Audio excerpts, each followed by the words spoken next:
Hi, my name's Craig Gordon.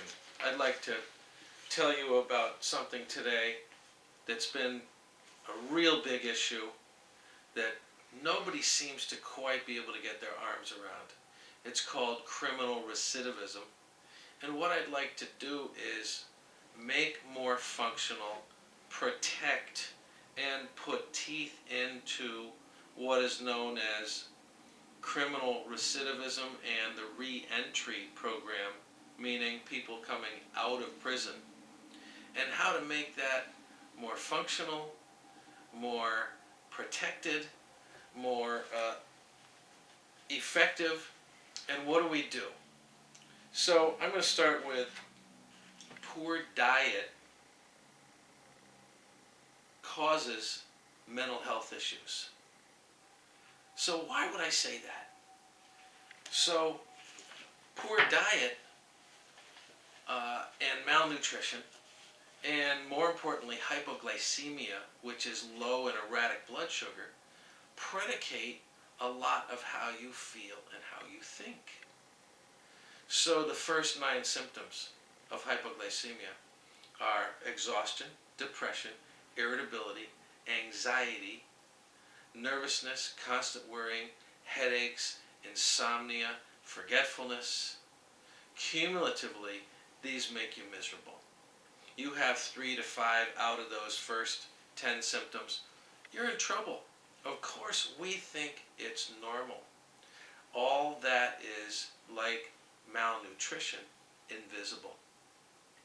It shows itself in behavior. You can't tell what's going on with the cells in your body. You don't realize that malnutrition is really bad. You don't know that, for instance, dehydration is a form of malnutrition. I could use a drink myself right now. A drink of water, I might add. So, back in the 80s and 90s, it was low cal, no cal. It was low cholesterol, no cholesterol. All the while, big food, beverage, and pharma are feeding us an assortment of drugs and poor quality food and sugar. And why is that? Because they just want to make a profit. They don't care about kids and people. It's about money. So that isn't carte blanche, but it is at least 80 to 90% of the deal. So what do you want?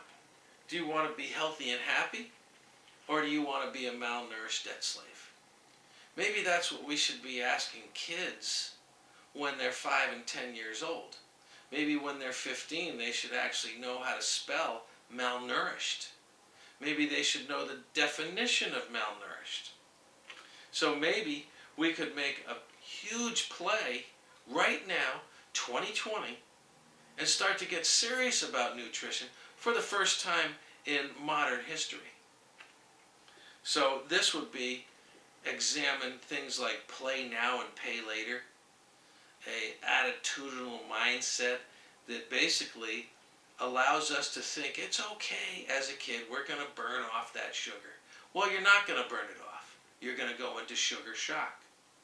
Causes all these troubles with behavior, with education, your ability to reason, your ability to retain and process information, and so forth. So education is predicated on good health, on healthy food every day, on exercise every day. It isn't happening. Have you seen trans or saturated fat lately? See the artery sitting right next to a sewer pipe, and they're both clogged and they both look almost identical? Imagine all the bad fat, like mac and cheese, out of a box, and all the other garbage you can buy that's deep fried, and fast food, and cheap food, and boxed and dead food that we consume on a regular basis. This is nothing but trouble, and it's invisible. Who looks inside their arteries and goes, oh, how about that? So in reentry, one of the first questions we should be asking is, where do you want to be in a year from now? Do you want to be healthy and moving forward? 76% of people that come out of prison in the state of Connecticut are smoking cigarettes the next day. Could you only imagine how that nullifies and negates a person's genuine positive effort to eat a little better and to exercise a little more and to go apply for a job and to get their license and ID together and begin to build a new life, and all the while you're smoking cigarettes. So it throws it all down the sewer. So not such a great idea. Maybe this should be our priority, is health in a year rather than just drug free, and we'd be way ahead of the game. So now we have a actual association of nutritional psychiatrists. These professionals are now recommending exercise, nutrition, and supplements rather than talk therapy, rather than psych drugs. Maybe you combine talk therapy to educate people about how to eat healthy and exercise, rather than let's hear about your latest problem. Let's get busy correcting the chemistry so that your brain can fire up, so you can do what I call the mental Olympics in early recovery. So it makes sense. So you have discipline to follow through with what you learn in recovery. So this is how we prevent addiction, alcoholism, and crime. So did you know that alcoholism is probably causing a lot more problems than all the drugs combined? And what's alcohol? Magnified sugar. What's wine and beer? Fermented sugar. What's drunk? Deep sugar shock. So how well is your brain going to work if you're in various stages of sugar shock? Not very well. And somebody gets in your way or says something, and all of a sudden you pull out a gun or a knife, or you start a fight, and you get another assault charge. And if you're unlucky enough to have a knife or a gun, then it's a weapons charge. Very bad news. All because you thought it was okay to have a drink or two. And then what happens when you drink? You smoke cigarettes. And then what happens then? Oh, well, I can smoke a bone. Or, somebody has a little cocaine. Well, that sounds kind of good, because you just grew a set of horns with your first 4 drinks.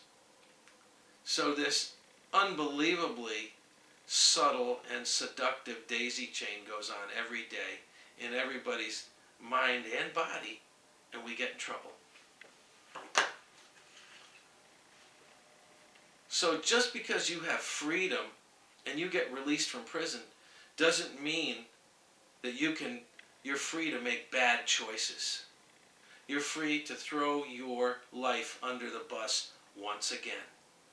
So are you going to utilize and take advantage of your freedom, or are you going to be free and dumb and make a bunch of bad decisions that lead you right back to prison?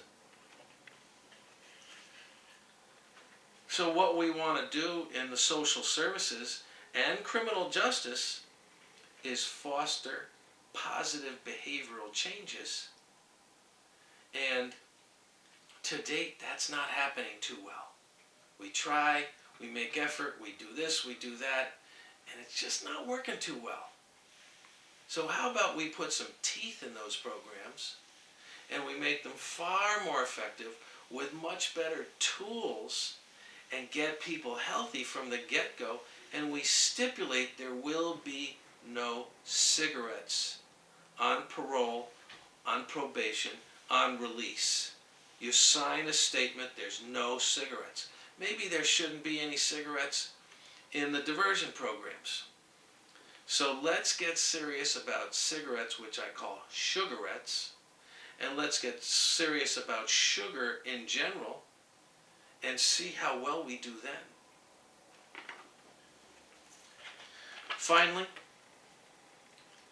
mental health without good physical health is like trying to grow a sunflower in the basement. Very simple.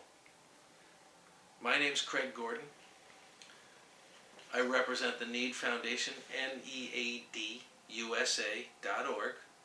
You can look me up on the web. I also have books, pamphlets, brochures, children's books, and an assortment of printed material, as you can see, that you can post and talk about in meetings and in programs. Thank you for listening. Have a great day and take care of your body.